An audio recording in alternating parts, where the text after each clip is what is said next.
Ну что, сборка гидроблока окончена. Вот запчасти, которые пришлось заменить. То есть вот такие вот вакуумные клапана. Они затерты, присутствует на них выработка. И 3 соленоида, которые были заклинившие, оживить их не удалось. Они под замену.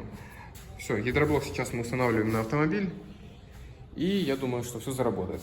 Так, ну что, ребят, залили масло в коробку, установили гидроблок, поставили дополнительную фильтрацию вот в таком вот виде.